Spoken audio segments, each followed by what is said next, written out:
Boa noite a todos, todas, todes. Meu nome é Adeítalo Manuel Pinho, eu sou o coordenador do GELC, coordenador desse 17º colóquio do GELC UFs, né? Um evento que reúne grupos de pesquisa de várias partes do Brasil, né? Alguns pesquisadores até de fora do Brasil. Então, a gente tem uma oportunidade de fazer uma discussão sobre literatura, atuação intelectual e sobre a atuação da literatura no contemporâneo, né? E abordando debates e também, né, para nossa alegria, nós sempre fazemos uma mesa de lançamentos, né, uma mesa em que se apresentam as novas publicações, as contribuições, né, já chamando, né, para que essas publicações sejam lidas, né, sejam incorporadas ao, ao, não, aos temas de nossas pesquisas, e nada melhor do que o momento em que os próprios autores, né, apresentam os seus esforços, explicam,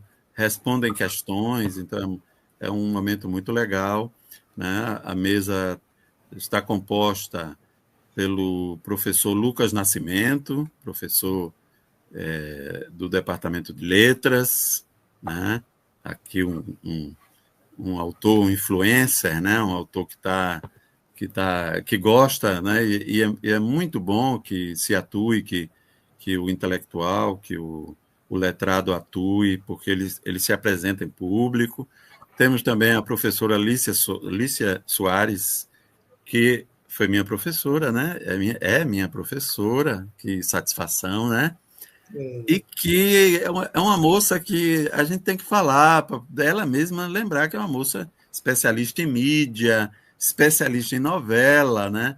A Ah, gente que agora gosta de comentar novela, a gente não está vendo os textos dela. A gente tem que pedir um texto dela sobre novela, que, que, que realmente um texto, é uma literatura que atinge rápido, né? Esse momento de recepção, né, e de audiência, que se torna muito interessante também para reverberar os debates. O professor Cláudio Clédson também tem lançamento, a gente torce para que ele também chegue, eu estou imaginando também que ele está em algum percurso, né? E nós também vamos falar de uma publicação nossa, eu e Danilo, né? Vamos também falar de uma publicação GELC, que é justamente um dos objetivos desses eventos. Então, vou começar com a professora Lícia, né? Eu acho que Lucas está. Eu acho que já tá parado. Vamos combinar assim, Lícia. Começa com o Lucas, porque ele está em trânsito, né? tá bem, tá bem. Para não ficar muito tempo, Excelente. né, parado, então ele está generoso com a gente e vai conversar, é ótimo, né, tal, e depois seguir viagem. Então, eu passo a palavra ao professor Lucas Nascimento, que a pesquisa dele é tema do colóquio, viu? Está com o senhor. Olha, muito prazer estar aqui com todos e todas. Muito obrigado ao professor Adeítulo pelo convite honroso. Aos demais participantes, em especial a professora Alicia, que foi minha professora no PPGEL da UNEB.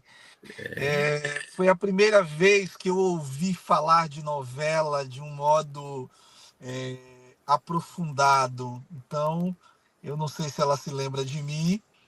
E é um prazer também estar aqui com o professor Danilo e todos vocês e todas vocês que nos assistem. Eu estou em trânsito, então você está me vendo do carro. Pois bem, a gente falar do veneno da língua, veja que já é um título provocante, né? Provocativo. O desafio evangélico de falar a verdade sem ferir. Eu sou estudioso do discurso religioso, na sua relação também com o discurso político, o discurso afetivo sexual.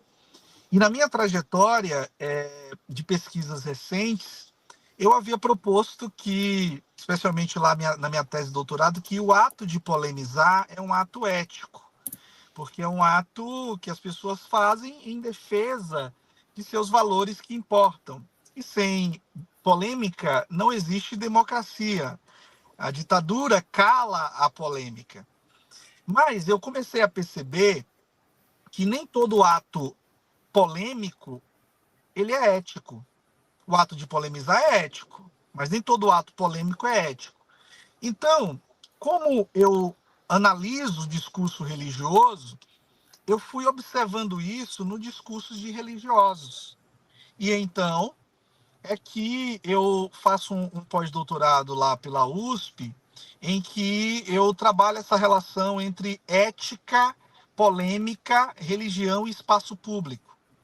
Foi então que surgiu o tema inicial aí do livro, em que depois houve um convite da editora Mundo Cristão para eu poder falar desse tema que eu já estava falando em congressos, eventos, de diferente natureza. E surge, então, a proposta de a gente pensar essa relação entre a fala religiosa e a ética, mas não mais apenas fazendo uma análise de discurso. Portanto, eu faço um trabalho de análise de discurso neste livro, mas eu vou um passo além. Eu vou não apenas apontar o que é o veneno, mas também mostrar como é o antídoto. É possível se construir um antídoto para esse veneno. É um livro escrito para o público religioso, como primeiro auditório, mas o segundo auditório é para todo aquele que quer compreender o que tem acontecido no Brasil de falas como de pastores como Marco Feliciano, que vai dizer que a relação homossexual não é normal, que, por exemplo, o reto não foi feito para ser penetrado.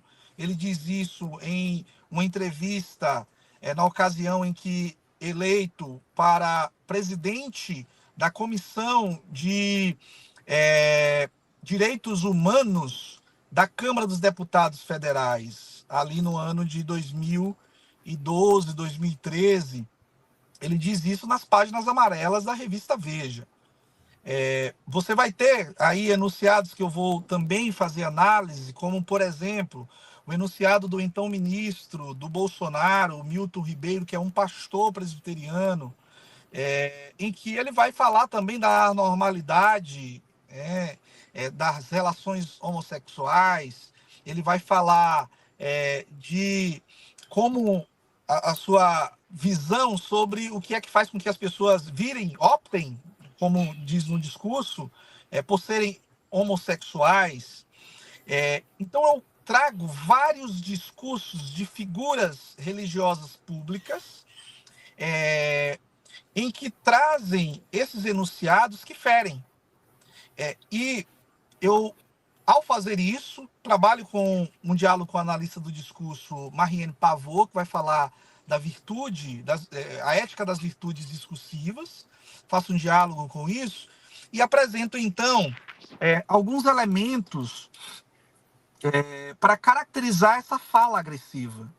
E, ao fazer isso, então, eu trago,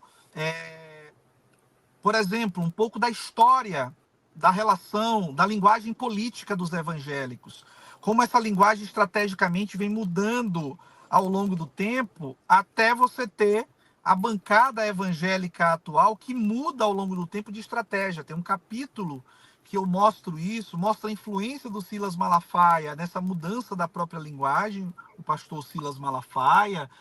Então, várias figuras assim. Mas eu não trago só essas figuras. Eu me preocupo nessas análises em entender como é que cultos que são transmitidos online de pastores desconhecidos, quando caem nas redes, eles acabam causando o que a Marianne Pavot chama de acontecimento discursivo moral. Pois bem, para fechar a minha fala, eu mostro um caminho de construção do antídoto a tudo isso. E, como eu estou falando, também é um público religioso, evangélico, eu mostro que a própria natureza da religião, se volta ali para os discursos de Jesus, é possível, então, dessa própria natureza, dessa mensagem, se tirar esse antídoto, né, de uma mensagem de amor, de uma mensagem de graça, de uma mensagem que dá preferência aos pobres, aos vulneráveis. E vou dialogar com a carta do meio-irmão de Jesus, Tiago, em que ele vai falar justamente desse veneno da língua. Ele vai ter um capítulo de sua epístola que trata toda ela, e vale muito a pena toda e qualquer pessoa ler, mesmo que você seja um ateu, uma ateia, porque é um diálogo muito legal. E inclusive quando a gente vai para alguns textos gregos, se a gente vai para o elogio a Helena do Gorgias, eu vi certos elementos ali que são muito parecidos com o que é trazido nessa carta de Tiago, ao falar da língua, desse poder do discurso, de atear fogo, um pequeno órgão que é a língua. Ele vai dizer, Tiago, ateia fogo a toda uma floresta. E isso é muito interessante. Então, a partir disso, eu mostro como é que as pessoas podem sair desse estado permanente de polemismo, ou eu chamo de polemicismo, e não deixarem, sim, de expressar aquilo que acham, que acredita-se que é verdade, mas isso ter exatamente ajustes para se tornar uma fala mais decente, porque essas falas, elas muitas vezes são realmente indecentes, e aqui estou usando um conceito que a Marianne Pavot trabalha para falar de discursos indecentes. Então, é um livro que convida você a conhecer melhor essa perspectiva, e é um livro de fácil leitura que pode ler o religioso, o acadêmico ou aquele que é interessado nesse tema. Então, você pode encontrar o livro na Amazon, né? Está nas principais livrarias do Brasil.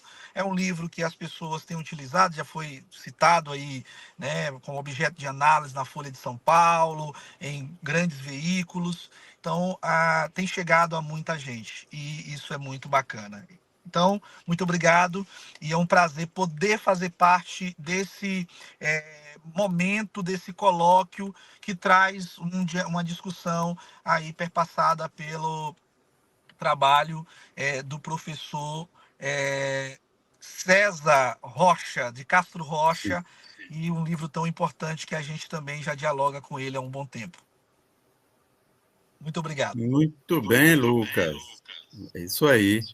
E o livro o título é provocador mesmo, né? O título, O Veneno da Língua, né? Então ele chama atenção.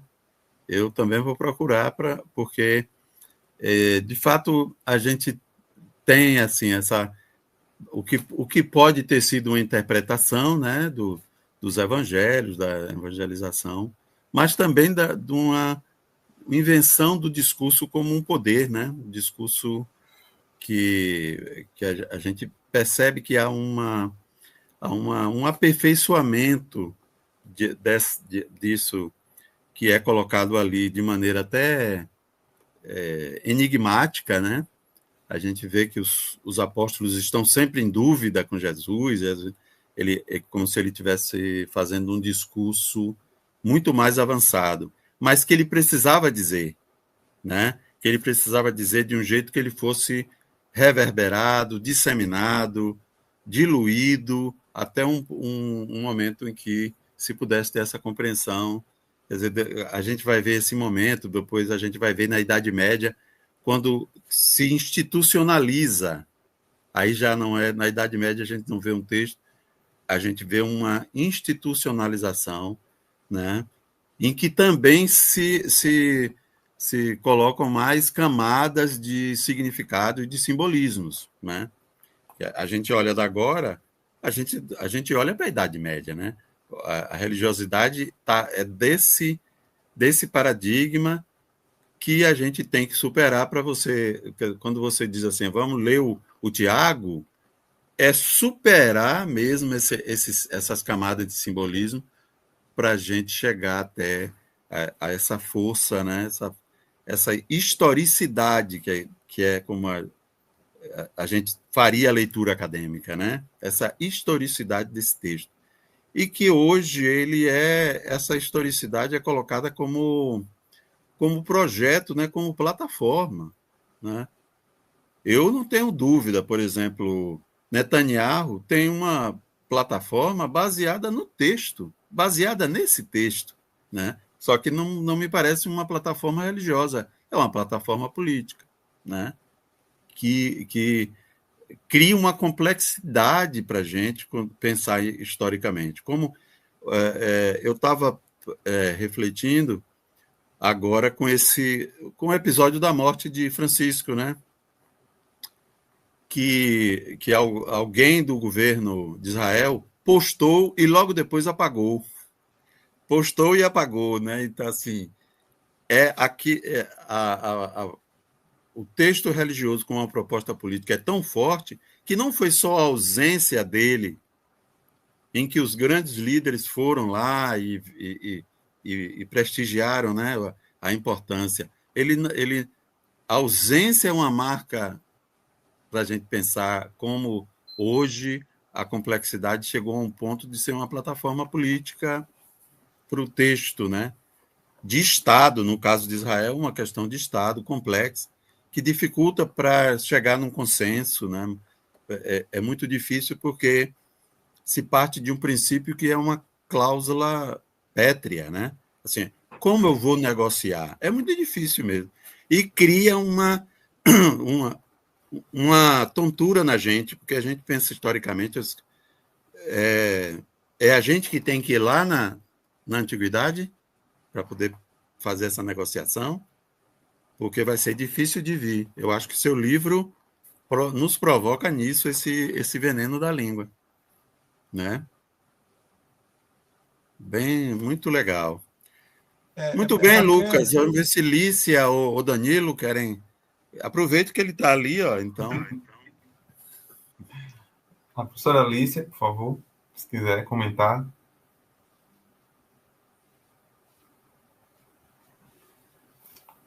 Microfone desligado. Microfone. Pronto. Aí. Estão ouvindo? Sim. Então, eu posso começar já? Sobre o livro de Lucas, que é... Sim, isso que eu achei. Achei queria... interessantíssimo, porque, de alguma forma, eu acho que toca a questão do... Você trabalha também com a análise do discurso, não é? Essa questão do... Isso que é interessante, como é que você consegue ver essas questões da polêmica com a religião, o veneno da língua, o veneno como antídoto, como criar o hábito exatamente de falar. Porque quando a gente trabalha na semiótica, a gente trabalha muito com criação de hábitos. Então, como é aquele hábito que circula na sociedade, primeiro da anormalidade, que aí, justamente, eu fiquei interessada em ver isso. O hábito da anormalidade, em segundo, os antídotos, porque é uma coisa que não é simples, não. Isso circula mesmo, circula em todos os meios. Como é que você, por mais que você tenha avanços, nunca vai chegar a um ponto ideal. Sempre vai ter aquela contestação, aquela coisa de dizer como é que você vai curar esse tipo de coisa. Como você falou, um discurso oficial, o pastor, ele é pastor, né, o tal do Feliciano, mas num discurso oficial, o pastor disse que aquilo ali não é para ser utilizado, aquela parte do corpo não é utilizada. Então, é uma coisa para você ficar pensando, sabe? Mas eu não sei, Lucas. Eu fico Cada vez que passa o tempo, não só essa questão, mas várias outras questões. Parece que a gente avançou, mas não avançou. Ainda tem muito que a quebras de hábitos a se fazer. Eu não sei mais nem o que comentar. Mas é um tipo de polêmica mesmo que eu ainda fico meio muito sem ação, sem saber como falar. É porque é uma questão realmente difícil, não é Difícil. fácil mesmo, né? Tem um elemento muito interessante que eu trabalho no livro, muito desse engajamento e, inclusive, muito dos votos dos evangélicos que o próprio Bolsonaro tem, que foi o público mais fiel a ele ali,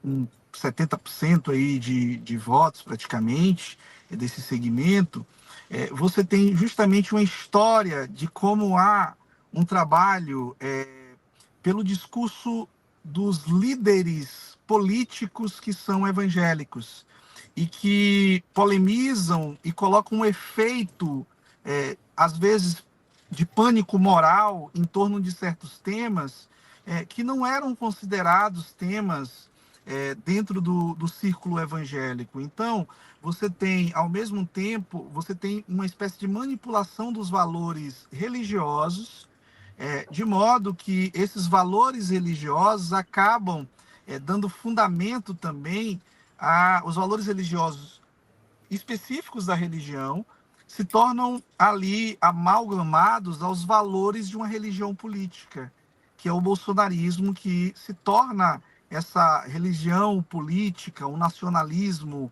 uma espécie de projeto de nacionalismo cristão.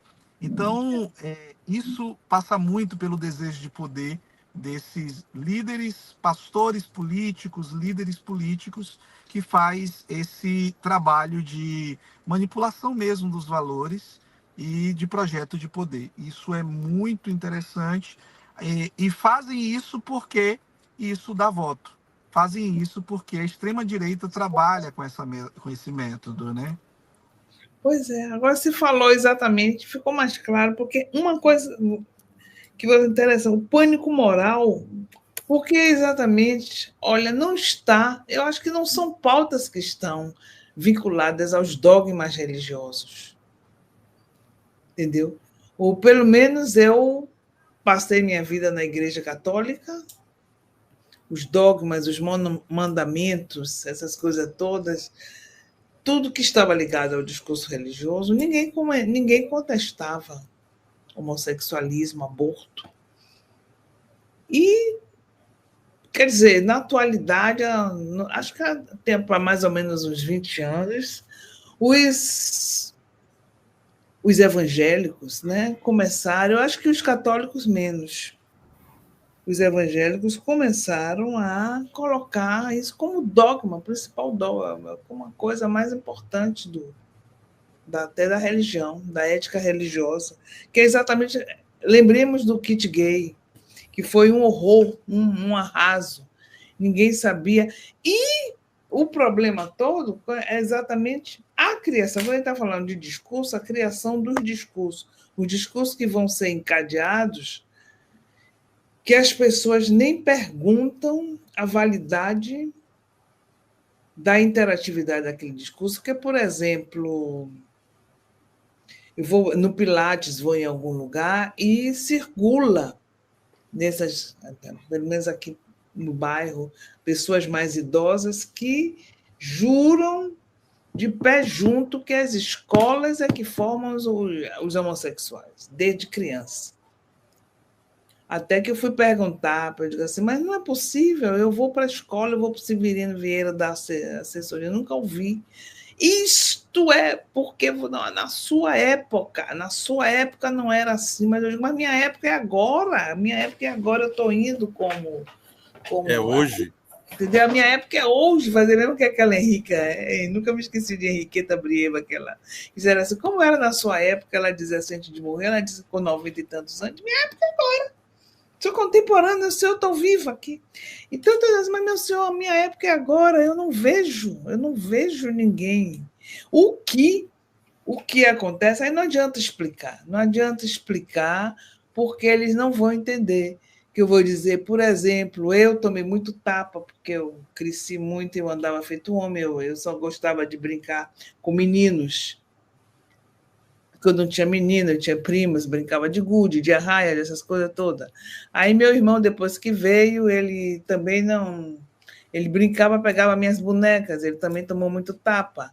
O que se fala é de não bater mais na criança por causa disso, se ela brinca de boneca ou não.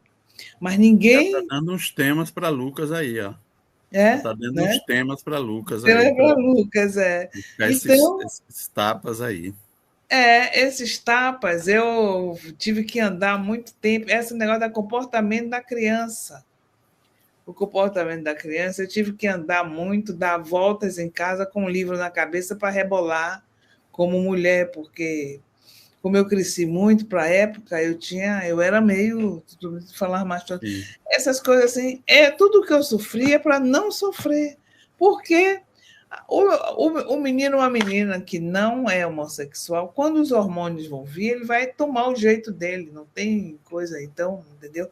Quando eu ia me confessar, eu pedia a Deus, eu pedia lá ao padre, justamente, um dos meus pecados era porque eu blasfemava contra Deus porque eu não era menino. Porque eu só brincava com meninos. Sim. Então, esse tipo de coisa que eles não entendem, fazem de conta. Às vezes eu me pergunto se não entendem ou se fazem de conta que não entendem. Então, são temas mesmo para você. Veneno da língua, ainda botaria assim, o veneno da mente. Porque pensam e acreditam. O hábito criam um hábito de pensamento. Cria o hábito de pensamento que você não pode pegar um martelo e quebrar a cabeça que não sai. Lícia, eu vou liberar Lucas, porque ele está na estrada, viu, Lucas? Siga a viagem, muito obrigado, porque ele está aí demorando muito aí com o carro parado. Siga a viagem, vamos lá. Siga a viagem. Obrigado, Lucas. Valeu, obrigado. Muito obrigado. Parabéns. Eu vou manter aqui na atenção aqui. Deixar aqui no áudio do carro, mas vou sair, vou me retirar. Tá bem. Eu agradeço pela interação. Obrigado, professora Alícia. Muito bom revê-la. Obrigado, bom. professor Adeíto. Tá bom. Um abraço. Valeu. Agora sim, professora Lícia Soares. Agora sim, seus livros. Vamos lá. E aí você me botou 3 livros. Antes. Não, quem fez 3 livros foi você. Porque eu me preparei. Primeiro eu me preparei, que eu disse que era para um livro. Aí eu me preparei para um livro. Aí quando eu vi o card, eu disse, meu Deus, ele botou 3, e agora? Como é que se fala de 3 em 15 minutos? Mas tudo bem, o que eu puder falar, eu falo. Eu não vou... Fiz um roteirinho para não me perder muito, porque se eu falar, eu... Não é? Bom, o primeiro que está na frente aí, que é o Signos em Transe, que foi, na verdade, ele é um livro que é uma polianteia, como é que nós vamos chamar? Miscelâneas. Chamar de miscelânea polianteia, porque, por exemplo, aqui na Bahia, não existe esse hábito, existe pouquíssimo esse hábito de fazer esse tipo de miscelâneas para um professor que se aposenta. Eu vi muito no Canadá, inclusive eu participei de livros no Canadá, e então esse colega que organizou, que fez o Taurino Araújo, quando ele me falou, vamos fazer um livro, uma polianteia, eu digo assim, mas aqui não tem esse hábito. Então ele até me falou, então comecei a falar com algumas pessoas, as pessoas dizem que não tem tempo. Eu digo, mas é claro, porque quem vai, eu disse assim, olha, se nós formos fazer isso aí, quem vai convidar sou eu. Porque existe uma tendência, inclusive aconteceu com o marido de uma colega minha, que foi exatamente isso. O marido da colega minha, fizeram no que era um hábito antigo, da surpresa. Mas só que a surpresa ninguém mais ficava feliz, que você chamava A, B, C, D, que a pessoa não tinha, não queria que tivesse outras pessoas. Então eu digo assim, olha, quem vai, eu só aceito se eu convidar. Porque, por exemplo, para mim eu quero que seja um livro que não é para falar das minhas relações pessoais, familiares, se eu sou boa, se eu sou ruim, se eu sou alta, se eu sou baixa. A ideia que eu tenho de um livro desse é que faça a relação, que tenha uma história de instituições, de grupo de pesquisa, que mostre como é que foi como as redes foram formadas para se fazer todo um encadeamento de pesquisa. Não quero que seja que fale mal de mim. Então, deixa que eu vou convidar. O meu é assim. Tanto é que alguém fez assim, mas é você é homenageado e você convida? Eu digo, porque eu quero que diga sim, não aceito não, e quero que todo mundo que participou comigo de uma pesquisa, de uma rede, porque eu nunca trabalhei sozinha. Eu trabalhei entre a UNEB e a Universidade do Quebec, nunca trabalhei sozinha, trabalhei em grupos de pesquisa. Então, por exemplo, quando a UNEB começou, até eu já contei muito isso, que a UNEB ela começou, como nós começamos, multicampo, com Eduardo Boaventura, aquele brasão da UNEB, a Universidade do Quebec, tudo. E quando veio o Centro de Estudos Canadense, que eu trabalhei, já tinha feito o doutorado no Quebec, que começou, nós ampliamos, o grupo não era só da UNEB, nós fizemos uma rede com a UFES, com a UFBA, com outras, e daqui a pouco a ABECAM, a Associação Brasileira de Estudos Canadenses, se ampliou, e a UNEB já não era mais apenas aqui no estado, a ABECAM, os estudos canadenses, eles trouxeram pessoas do Brasil todo, tanto é que o livro tem textos de pessoas do Brasil todo, do Rio Grande do Sul, muito, do Rio de Janeiro, de Minas Gerais, que fazem. Aí você vai ver, tem uma história do que foi a ABECAM. E a ABECAM, por exemplo, isso é só para dar um exemplo. A ABECAM, por exemplo, teve com Zila Bennett, que puxou, professora, pesquisadora 1A do CNPq, ela foi uma pioneira nos estudos comparados em literatura, porque ela fez ela quebrou aquele paradigma, aquele eixo comparado de filiação com a Europa. Vamos fazer as Américas. Começamos a trabalhar a americanidade. Então, a ABECAM é uma pioneira nos estudos comparados. Então, tivemos várias pessoas. A Edifeira, por exemplo, todo mundo conhece Rita Olivieri Godet, que foi minha colega de muito tempo. Nós trabalhamos juntos e aí tínhamos aqueles colóquios que nós fazíamos entre o Brasil e o Quebec, a Associação Canadense-Francesa para o Avanço da Ciência. Fizemos muito. Então, o livro fala dessas histórias, de como tem uma história de pesquisa, mais de como formamos os grupos, muito mais do que a pessoa que se chama Alice. Foi como fomos fazendo. Tem como entramos na semiótica, como entramos nos estudos canadenses, como entramos em poética, e muito interessante, porque antes de eu chegar ao último tema, eu já estou terminando nele para passar para os outros. Tem uma que, no final, tem um bloco que é comunicação, porque, inclusive, como eu fui no curso de comunicação, eu fui a segunda coordenadora de colegiado do curso de comunicação, e tive a missão de reconhecer o curso. Então, com o reconhecimento do curso, eu praticamente acampei. Eu acho que vocês sabem o que é reconhecer um curso, né? Acampei na UNEB, numa época, e a UNEB, vocês sabem como é, você sobe e desce, sobe e desce, sobe e desce, subia e descia, fiquei assim, magra desse jeito, de tanto subir e descer. E aí, Era a minha aeróbica gratuita.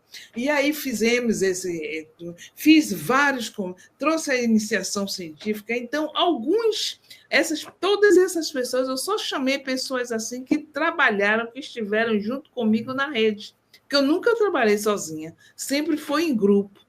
E tem o grupo também, por exemplo, como a UNEB tinha 2 grandes centros de estudos, que foi o do Canadá, que aí eu já vou juntar os 2 no último livro, e o Centro de Estudos Euclides da Cunha, onde eu descobri Canudos, e onde eu descobri Euclides da Cunha, que eu também, como todo mundo, eu não queria nem chegar, não queria nem saber que os sertões existiam, e acabei de tanto conversar com aqueles pesquisadores, eu fui ler e eu me apaixonei pelo livro, e fiz um projeto de iniciação científica, principalmente, como eu estava no curso de comunicação, que era aquela parte, Rua do Ouvidor versus Caatinga, onde ele fala como foi. Ele faz uma meia-culpa dele, o próprio Euclides da Cunha, como jornalista, porque ele foi responsável pelo fake news da época, de fazer a opinião pública, de gente, vamos trabalhar isso. E o pessoal ganhou prêmio em São Paulo, ganhou prêmio do CNPq aqui,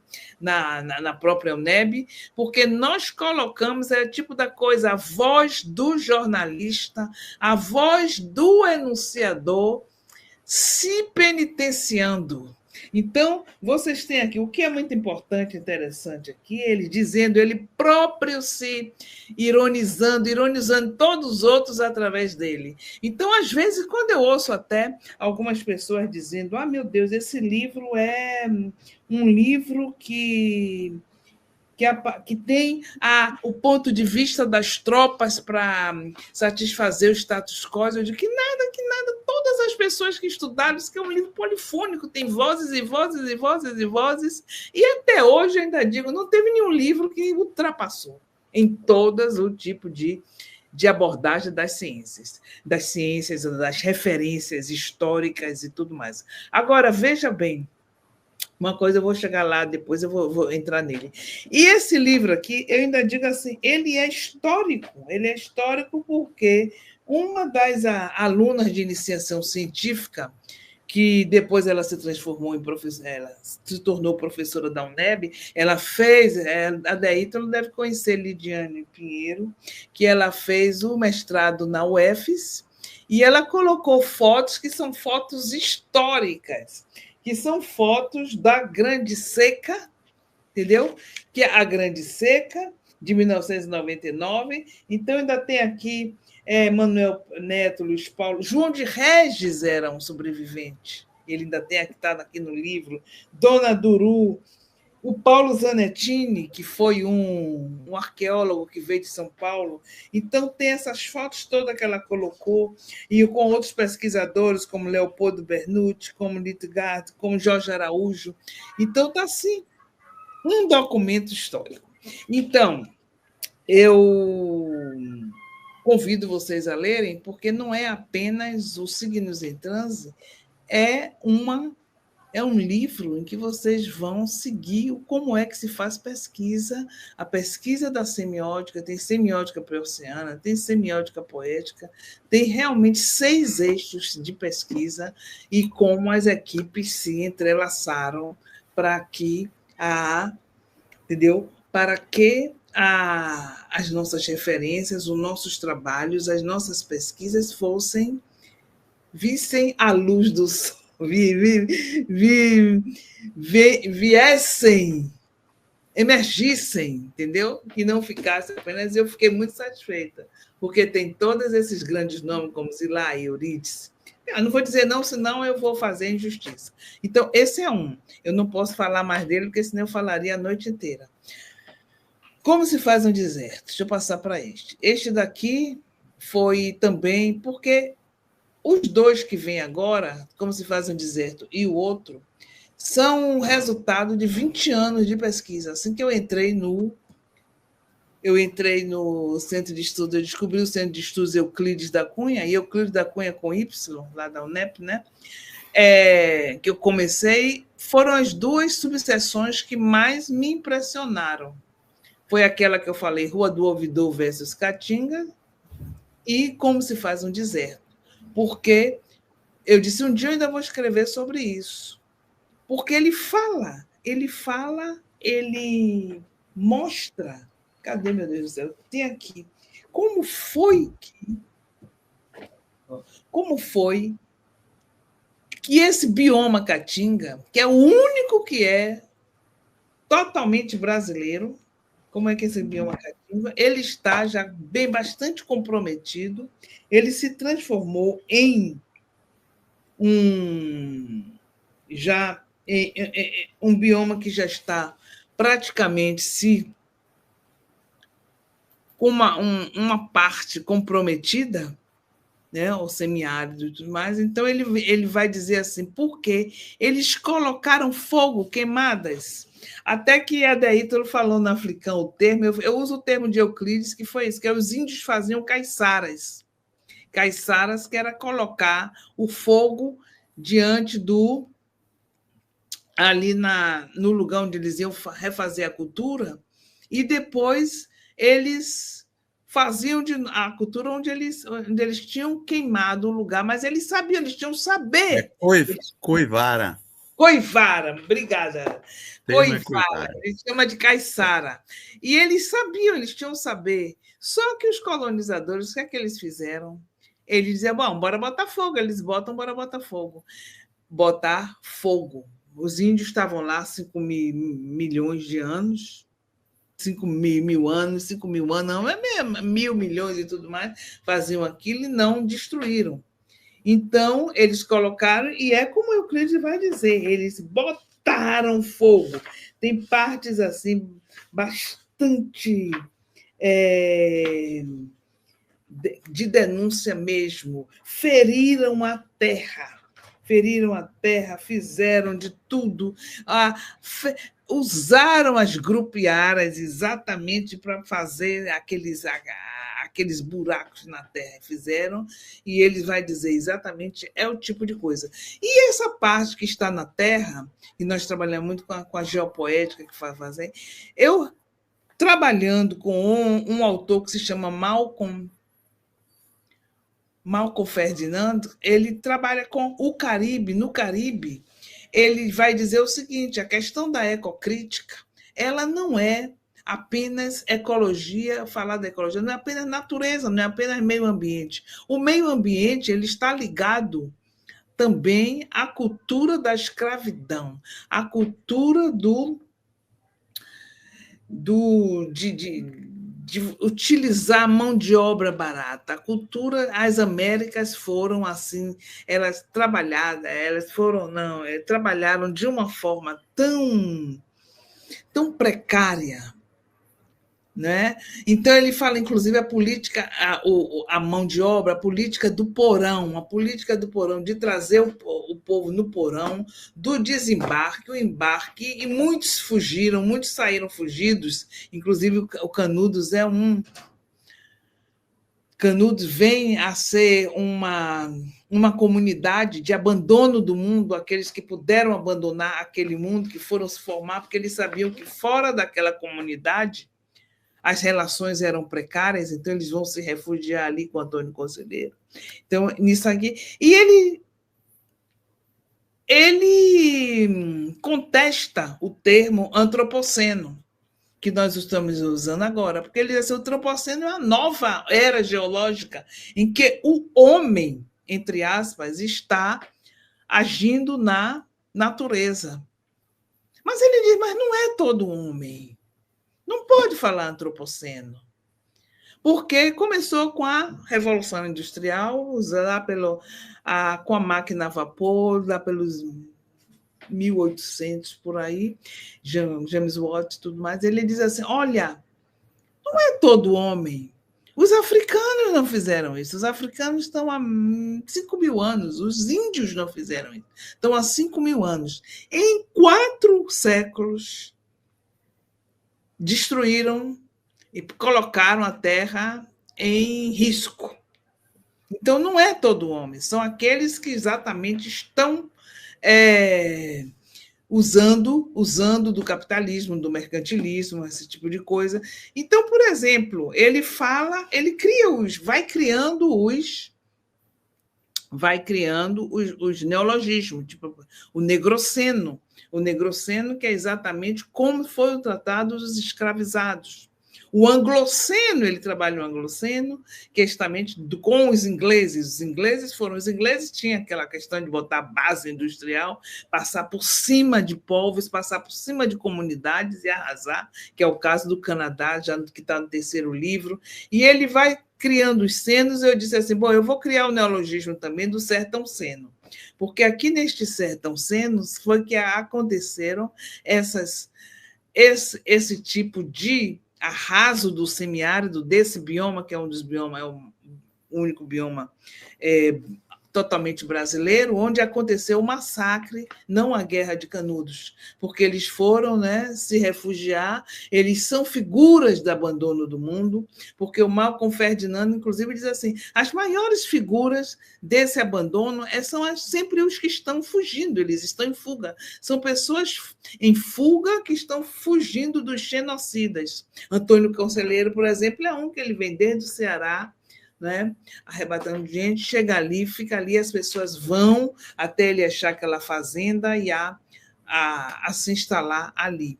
Então,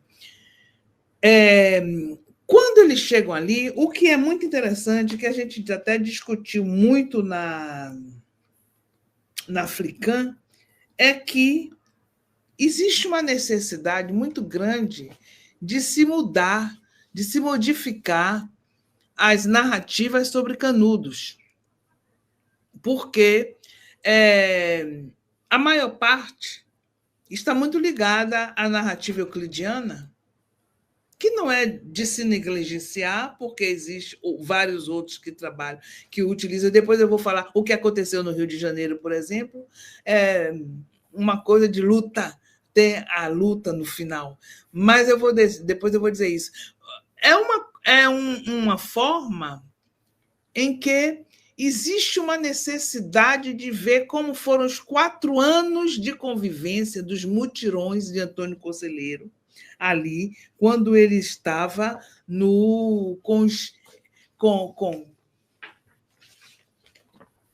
com aqueles camponeses que fugiram, que largaram os latifúndios. Como foi que ele estava ali? Como é que ele estava ali? Parece que tem alguém aqui ligando e... Oh, meu Deus, será que eu saí? Não, está aqui aí. ainda. Não, alguém... Tá, pronto. Alguém ligou aí, interfere. Veja bem, e aí Sim, onde é que eu estava? Por aí. Sim. Estava falando de quem? Do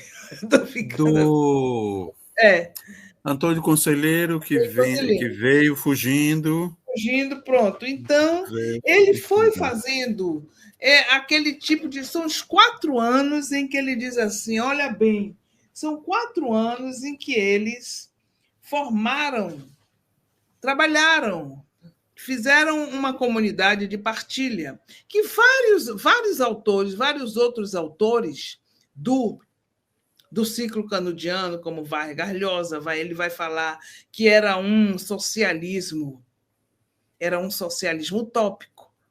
Vai ter também, o Leone Fontes também trabalha essa questão do socialismo, mas ainda existe muito a se fazer para descobrir como era esse sistema de partilha, em que eles...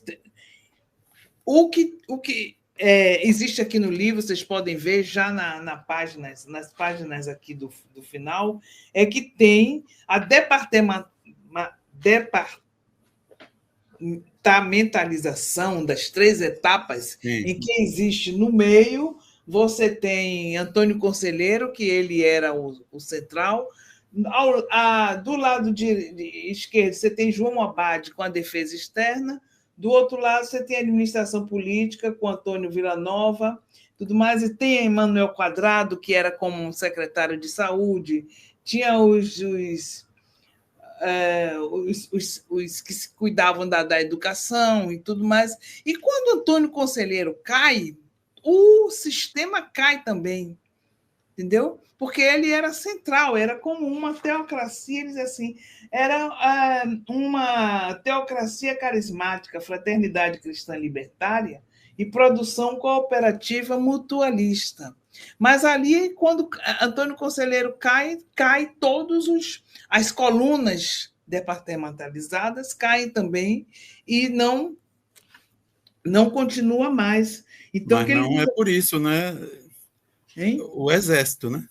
Ah, sim, o Exército. Por causa do Exército. O Exército, sim, exatamente. Não caiu... O Exército, mas Antônio Conselheiro, ele é exatamente aniquilado por causa do Exército. É o Exército. Estava até assistindo. O Exército, que quando vem com a 4ª expedição, porque você vai ver, se a gente tivesse tempo, de falar como foram as outras expedições, porque, por exemplo, em Euclides da Cunha, você vai ver que ele tem a questão do...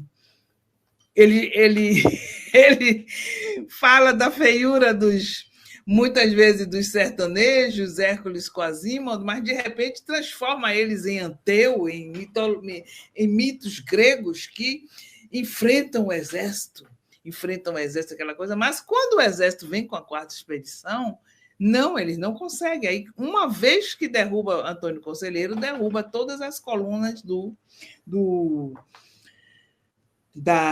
da organização do Belo Monte, em que já havia uma divisão de trabalho departamentalizado, que tinha toda essa configuração, né, trabalhada ali, estruturada.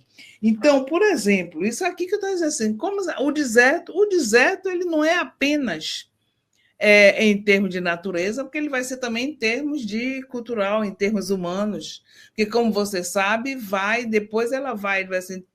eles vão tentar arrasar, vão tentar inundar, vão tentar de todas as formas apagar os índices, os vestígios, tudo que mostrava que tinha acontecido, que tinha existido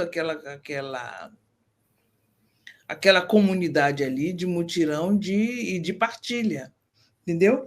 Então, por exemplo, eu estou aqui querendo achar, Peraí, só um momentinho que eu estou querendo achar, que é o... bom, sumiu aqui. Bom, mas, de qualquer forma, o terceiro livro, também, que são 20 anos, foi o que aconteceu. Quando eu apresentei, eu já estava bem envolvida com o Centro de Estudos Euclides da Cunha, e eu fui para o Canadá, a gente criou um centro de estudos brasileiro na Universidade de Quebec, e eu apresentei exatamente, dessa vez eu apresentei como era formado a estrutura dos sertões, porque eu peguei uma tradução, que em francês é Haute Terre. Então, eu mostrei aquela formação da terra do homem da luta, que foi um esquema determinista, que vem de política determinista, mas que, no fundo, ele se dilui. O determinismo se dilui porque ele vai mostrar aquelas formações, aquelas relações entre homem, terra e luta. Tanto é que nós conversamos muito sobre isso, já se conversou muito sobre isso, e que José Celso, como eu falei lá na academia, ele retoma essas 3 partes, né, da terra do homem da luta, ele projeta o esquema antropofágico que ele trabalhava, e são vários e vários autores, não sou eu que estou dizendo, que os sertões ele influenciou a Semana de Arte Moderna, o modernismo, a geração de 30 e depois os estudos de sociologia que vieram com a década de 40, porque trouxe aquela coisa que estava apagada, que estava oculta, ninguém conhecia. Até a própria aquela linguajar que parece medonha, de falar terrivelmente colocar o sertanejo contra os mestiços litorâneos, né? E aí já tinha passado por Gilberto Freire, que Gilberto Freire já vem com viés cultural. aquela forma toda de falar disso, assim, Valnício, ele diz assim, parece que seria inútil ele falar disso, porque no final o livro dele, o livro de Euclides da Cunha, por exemplo, é um livro que é denúncia, que fala de um crime. Ele denuncia, mas então ele poderia ter tirado aquelas páginas medonhas que a gente sabe que são terríveis. No mínimo, ele está confuso, né? Hein? No mínimo, ele é confuso. É confuso. Ele diz é confuso, mas assim, é como se ele não conseguisse. Ele disse: eu não vou conseguir fazer uma síntese do que é isso.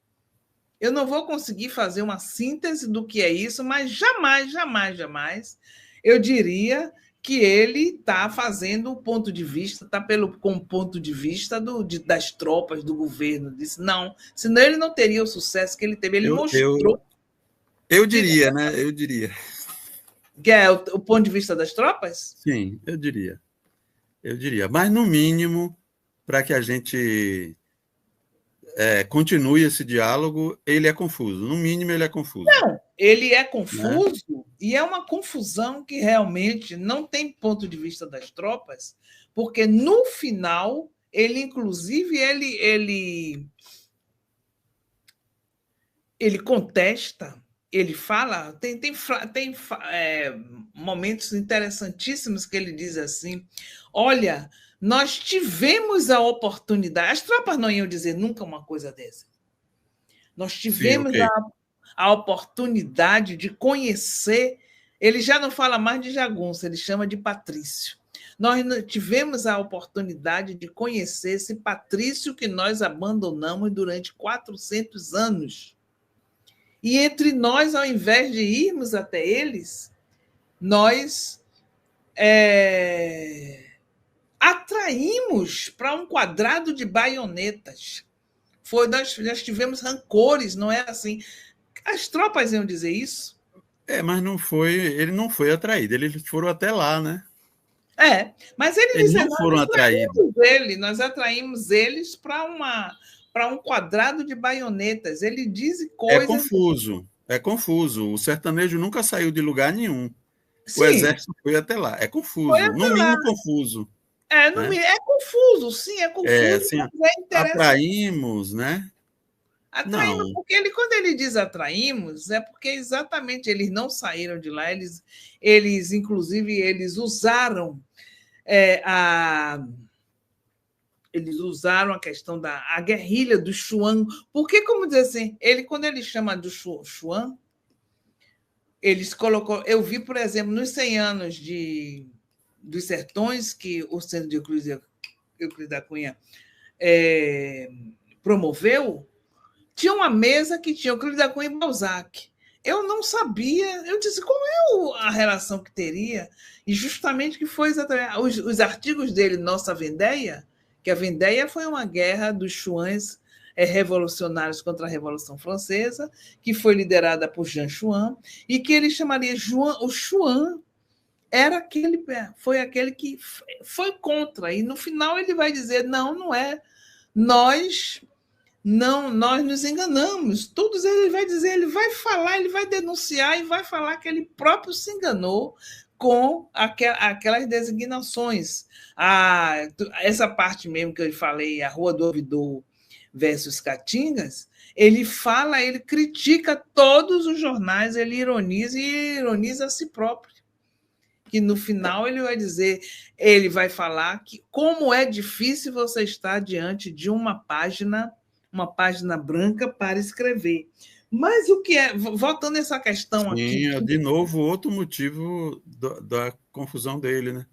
Porque era a página branca que é difícil de dizer, porque é uma página branca republicana.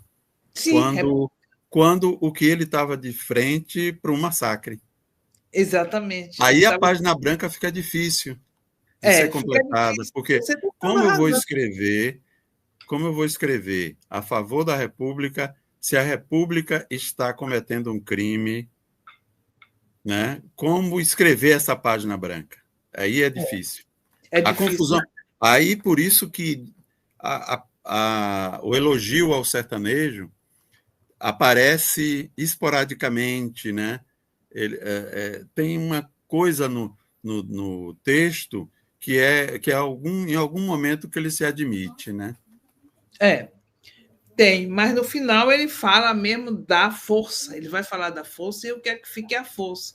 Porque ainda tem uma outra coisa que é muito significativa. Nenhum litorâneo até então tinha ido aos sertões, ao interior. Nenhum escritor. Era quem estava decodificando as legendas, as lendas indígenas, as plantas, tudo eram os alemães. Tanto é que ele inclusive contesta Humboldt, porque Humboldt falava de plantas sociais em meio úmido. Ele vai falar da terra, de terra árida, como as plantas elas se afeiçoam no solo. Tem essas coisas assim muito bonitas da geopoética que ele tem, mas ele tem exatamente muito o que Valnice fala de uma literatura, de uma narrativa, porque ela não vai dizer que não é romance, porque não tem romance, não tem personagens, é uma epopeia com vários dramas. Então ele diz assim, naquele momento ali, ele está falando por muitos, a confusão dele é tanta que ele usa oxímoros. E os oxímoros, ele diz assim, uma literatura oximorótica que vai... É uma palavra feia, mas ele vai dizer que vai influenciar os outros. Porque, por exemplo, Guimarães Rosa é cheio de oxímoros também.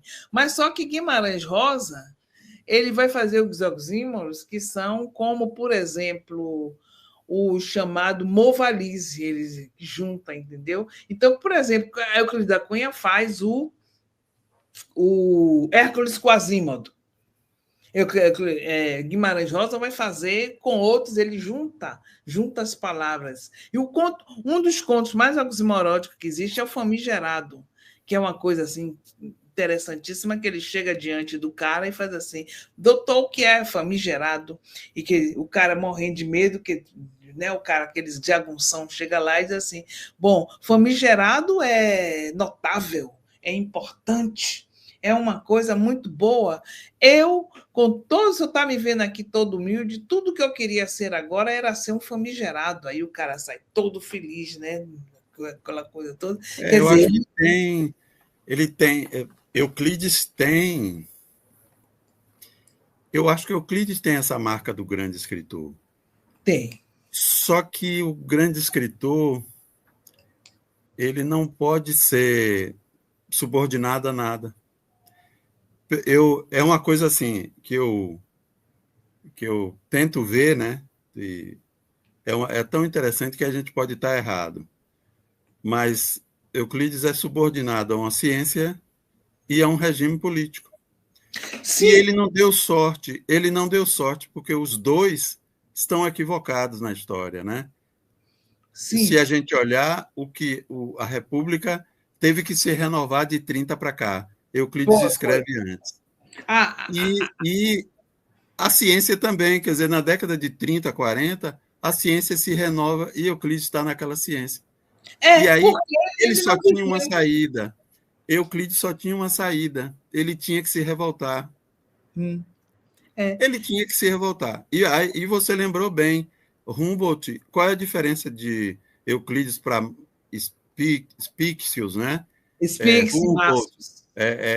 Qual é a diferença? Euclides vai com a farda. Euclides vai acompanhado de um exército.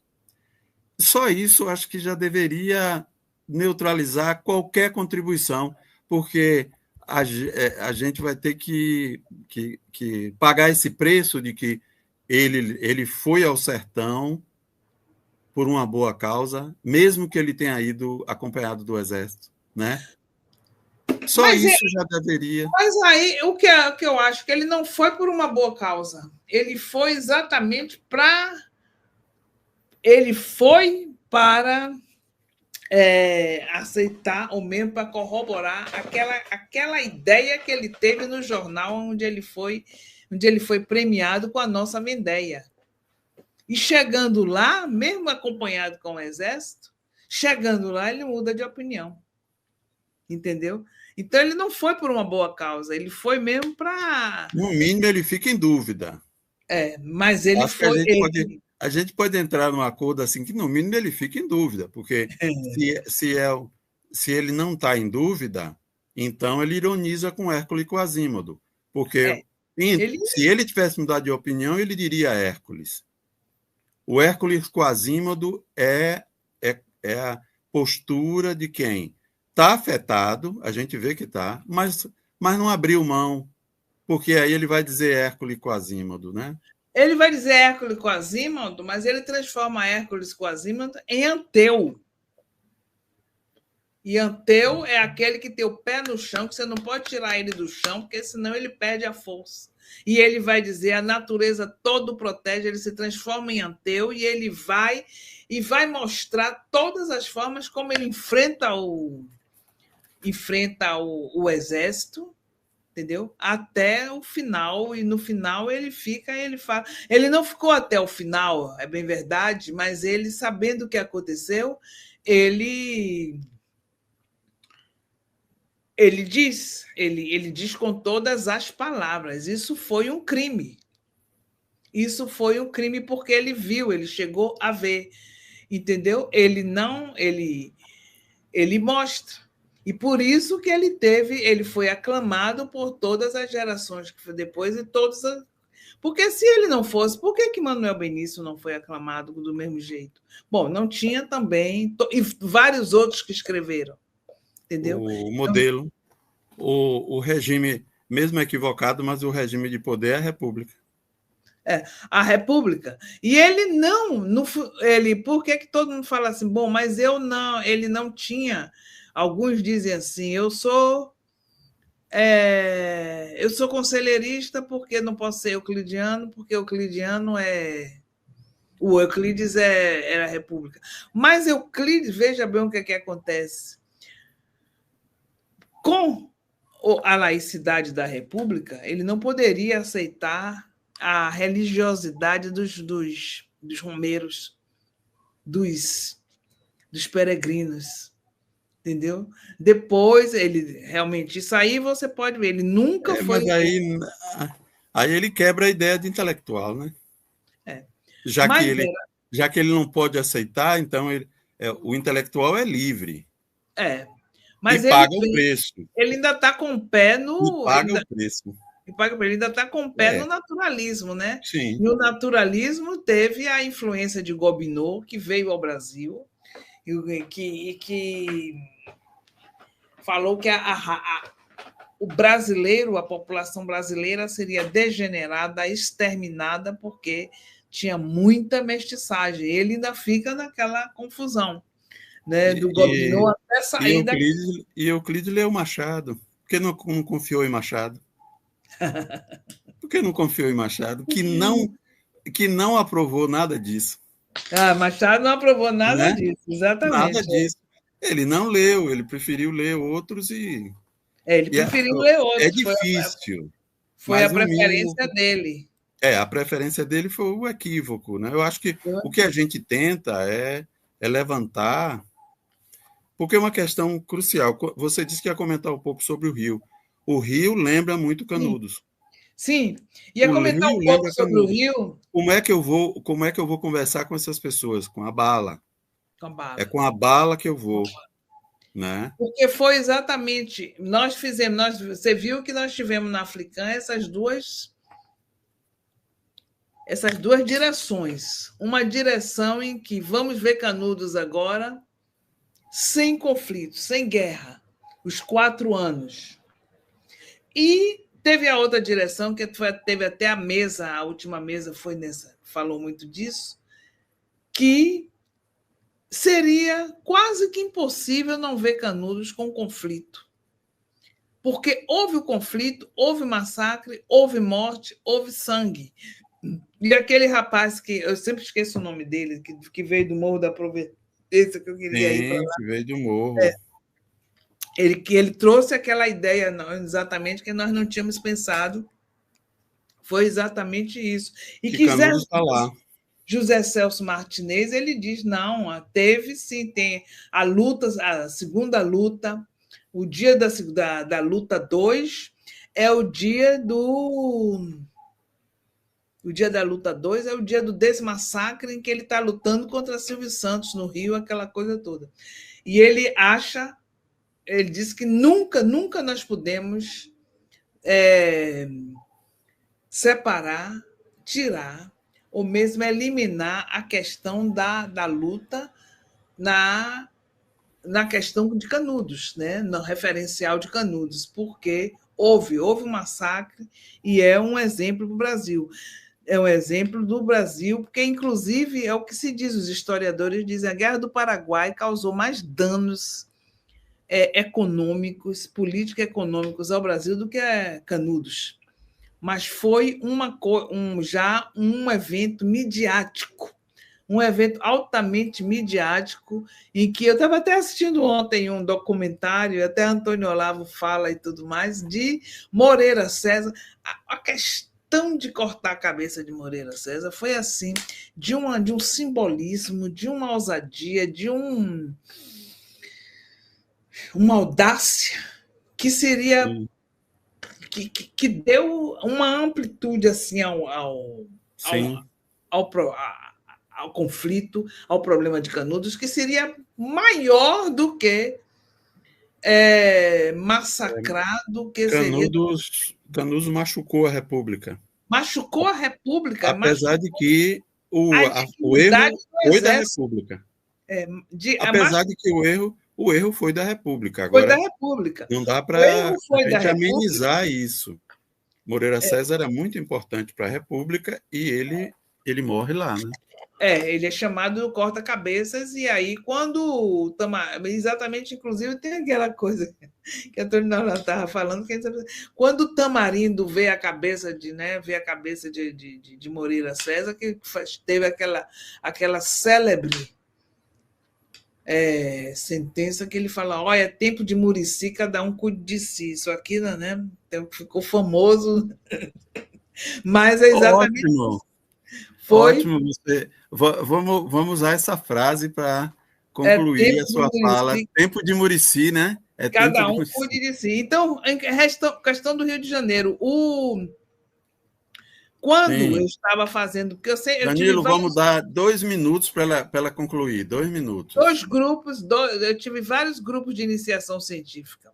E o grupo de iniciação científica, como, por exemplo, tinha um sobre Canudos, tinha outro sobre Cidade de Deus, e até que os meninos fizeram assim, olha, vamos projetar Canudos em Cidade de Deus, porque é exatamente isso, você jogar as forças alheias, jogam as facções uma contra a outra, que é para eles se matarem e eles tomarem a terra. Né? Outra que foi exatamente a Carandiru, que foi uma professora da UFBA que eu participei da banca, que exatamente diz isso. Ela coloca na tese dela que há uma projeção euclidiana dentro de Carandiru, que é aquela coisa, conhecer a terra, conhecer os pavilhões, conhecer os presos e, finalmente, entrar pelos pavilhões atirando, sem saber até no que se movesse, sem saber nem quem era, se era culpado ou não. Então, até que eu dizia assim, vocês não estão exagerando, não. Até justamente que fomos falando, não. Quem é que fez o Morro da Providência? Quem é que vem? Vem da planta favela, e são aqueles soldados que degolaram, aqueles soldados que mataram. São eles que vão formar a favela, não é? E são eles que vão continuar a barbárie na zona urbana. Você falou isso, vários outros falaram isso na Africã, que nós aí começamos. Aí, quando eu fui reler e ver os trabalhos de José Celso, que ele diz exatamente isso, Canudos tem essa questão, porque já ultrapassa o modelo determinista. É um modelo determinista a princípio, mas que não fica no determinismo, ele ultrapassa porque é um modelo, o modelo da modernidade bárbara, da civilização barbárie, em que você toma a terra, às vezes toma a terra dos quilombos, dos quilombolas, toma a terra, vai à terra, o homem e a luta está ali muito, muito, né? Então, o que aconteceu justamente agora no Rio de Janeiro? Tem até hipóteses de que foram facções ali que degolaram, não foi a polícia. Tem várias as narrativas, que está agora a palavra na moda, estão se cruzando de todas as formas.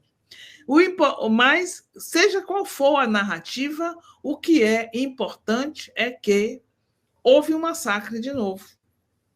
Entendeu? E parece que faz parte do imaginário brasileiro. Pelo menos desse espectro ideológico. Extrema-direita, bolsonarista. Extrema-direita. Porque vem, eu estava falando exatamente antes, olha, vem da escravidão, com feitores e capitães de mato, vai chegar, vai passar pela República, porque não houve só Canudos, no Canudo não foi o único massacre. Teve Contestado, teve Pau de Colher, entendeu? Aqui teve vários outros. Foi. Vai chegar, vai passar por esses massacres. Lícia, querida, você realmente gosta mesmo, ela gosta da pesquisa. Danilo, é porque já estamos passando bem do tempo, está chegando 10 horas da noite já. É mesmo? 10 horas da noite. Eu percebi que você não tinha percebido. Não. Embora eu tenha que fazer mala, mas eu fico até meia-noite. É porque é uma live, então não pode passar muito tempo. Sei. Danilo, por favor, coloque o nosso livro, nós vamos falar rapidamente e agradecer as pessoas e encerrar. Aí está o livro, foi o colóquio de 22, nós trabalhamos esse livro, depois entregamos na editora da UFES, né? Foi o ano que nós lemos Fidalgos e Vaqueiros, esse sim, um livro euclidiano, né? Com certeza, Eurico Alves era euclidiano. Uhum. Eu vou ler uma parte e depois eu vou passar para Danilo também. Vou ler uma parte aqui que fala da introdução e depois dos grupos envolvidos, né? Sim. Eu coloquei esse título na apresentação: O Aboiar da Literatura, um sertão de pesquisas em tempos de riscos, de extremismos e de guerras. E coloquei um epígrafe: Vai, boiadeiro, que a noite já vem. Guarda o teu gado e vai para junto do teu bem. Que é uma música de Luiz Gonzaga, de uma composição de Clécio Caldas e Armando Cavalcante. Formidavelmente, a pesquisa hoje está conectada ao grande dilúvio de informações e acontecimentos na aldeia global. O aspecto mais próximo do fenômeno diluviano é a condição online. Não estamos mais informados sobre algo ou desinformados sobre algum tema. Agora nos encontramos integrados aos acontecimentos. Somos a informação, tanto porque ela é cada um de nós. Nos tornamos também meios de divulgação e de informação, e os mecanismos de qualidade e de informação e divulgação leva à nossa presença, nossa manifestação, com likes e compartilhamentos, como a própria natureza do que é informado. A descrição se assemelha ao ideal de democracia, da informação disponível para todos, da livre manifestação, etc. A decepção é que tal democracia da vida contemporânea, da comunicação, não veio. A decepção, a informação é preciosa, é motivo de alienação e dominação, trazendo, em vez de da liberdade, através das redes, temos a desinformação plena. O filtro, outro termo referente à informação, não é capaz de identificar os equívocos, desvios, lixos e outras excrescências do mundo da divulgação instantânea.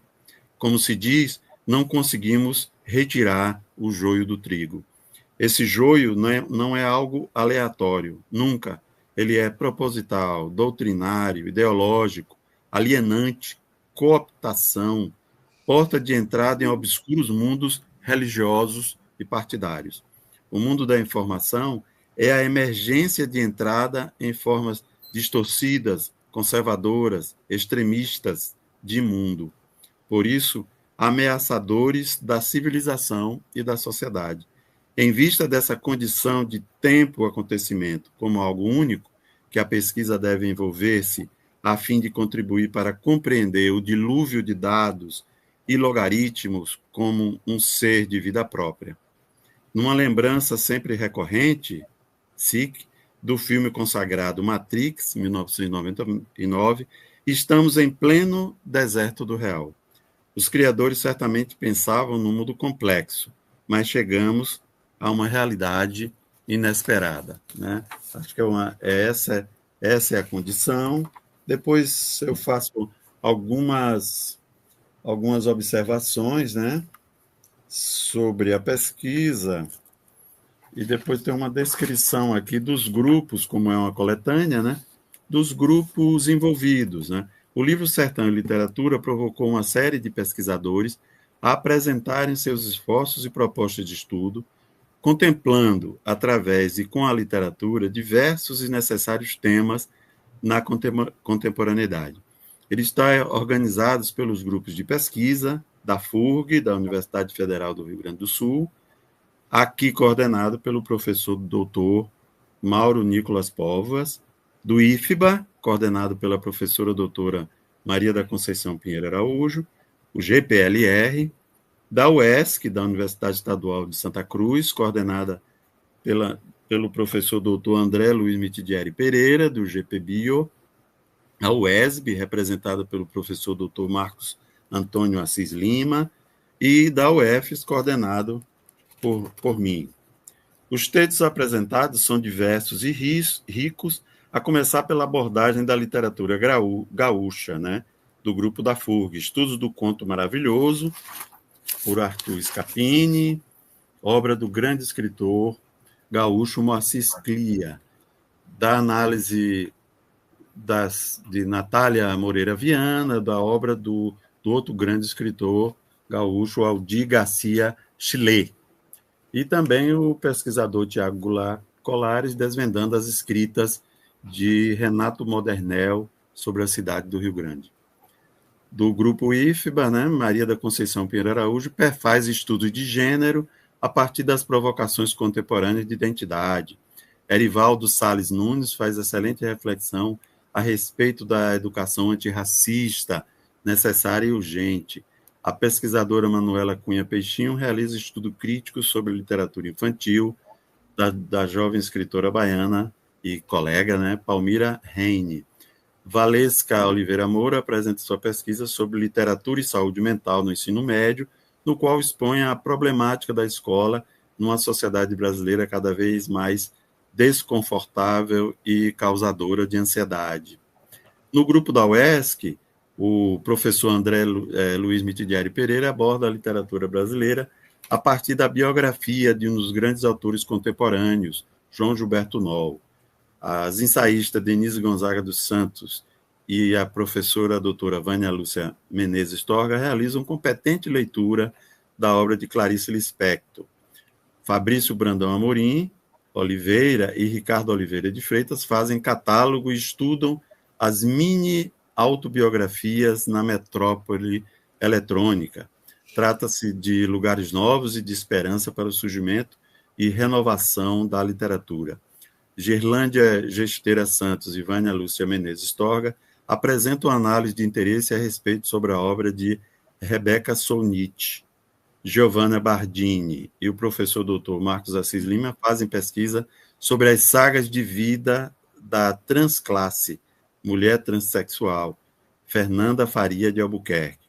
Os pesquisadores Cauane Almeida dos Santos e o professor doutor André Luiz Mitidieri Pereira abordam com competência sobre a obra de Cassandra Rios. Eles realizam uma contribuição à obra da grande autora. O professor doutor Murilo César da Silva Silva faz excelente leitura da obra do grande romancista argentino Tomás Eloy Martínez. No grupo UESB, o professor doutor Marcos Antônio Assis Lima estuda a trajetória transgressora e brilhante da famosa transexual mineira Rude, né? Um trabalho bem interessante de memória biográfica. No grupo Fs, o coordenador do evento, eu, né, apresenta estudos sobre um dos temas do grupo, dos grupos GELC, Grupo de Estudos Literários Contemporâneos da UF, a importante obra Fidalgos e Vaqueiros, de 1989, de Eurico Alves Boaventura. Os autores Alzenberg Freitas de Jesus e o professor doutor Adaítalo Manuel Pinho estudam a obra sertaneja e conselheirista O Pêndulo de Euclides, que é de 2009, de Aleilton Fonseca. As autoras Antônia Rosane Pereira Lima e Nancy Rita Ferreira Vieira realizam um importante estudo sobre a obra da historiadora e escritora gaúcha Zaide Lupinassi Musarte. O pesquisador Danilo Cerqueira Almeida escreve sobre estudos de periódicos a partir da obra do cronista João Paraguaçu, pseudônimo de Manuel Paulo Teles de Matos Filho.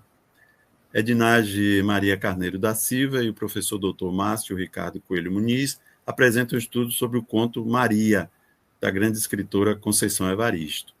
João Elias da Cruz Neto e o professor doutor Adaítalo Manuel Pinho realizam um estudo crítico sobre a novela Verão do Incêndio, de 2023, do autor baiano, né, professor Mairan Galo. As pesquisadoras Josenilda Araújo Damasceno e professora doutora Júlia Morena Silva da Costa apresentam um competente estudo sobre a obra mais notória da literatura brasileira e de língua portuguesa da atualidade, né, o romance Torto Arado, que é de 2019, do autor baiano Itamar Vieira Júnior. A pesquisadora e acadêmica Rita de Cássia Trabuco Araújo apresenta estudos sobre as relações entre dois autores e juízes sertanejos e da cidade de Feira de Santana, Filinto Justiniano Ferreira Bastos e Eurico Alves Boaventura. Portanto, mais uma vez, o grupo GELC UF e companhia apresenta um material suficiente para diversões, reflexões e outras miradas sobre os estudos literários. Esperamos também que tais leituras contribuam para o combate das práticas de ódio, intolerância e desinformação, perigos reais que tanto, né, nos ameaçam. Que todos sejam bem-vindos à leitura. É isso. Passo para a palavra para Danilo, também o co-organizador desse livro, que está saindo, eu acho que ainda no mês de novembro, né, ele já vai estar em nossas mãos. O que eu gostaria de destacar é a arte, né? A arte que está na capa do livro, né? Foi produzida única e exclusivamente para o livro, né, professor? Resultado aí também das nossas leituras, né? Uma proposta inicial, a proposta foi aceita, né? Essa imagem também ilustrou o cartaz do evento, né? Na época, né? O colóquio de 2022. E também está aí, né? Na capa do livro, né? Tá bonito. Sim, bem simbólica, né? Bem simbólica. De Danilo, a capa. Ele não disse, mas Sertão é dele, Literatura. Né? Então, assim como a capa, né? O trabalho textual, né? Feito de revisão, né? E normalização também foi feito principalmente, né? Por também membros do GELC. Eu gostaria de lembrar esse trabalho, né? Para além de ser autoral, né? Foi um trabalho de manutenção, de revisão, que torna o texto assim mais facilita melhor a leitura, digamos assim, né? Para quem vai se debruçar, né? Sobre o conteúdo, né?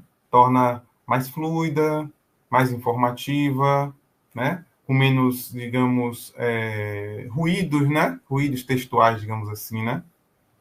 Para que a leitura seja, né? Uma leitura prazerosa e sem distrações, digamos, do ponto de vista técnico e ortográfico, né?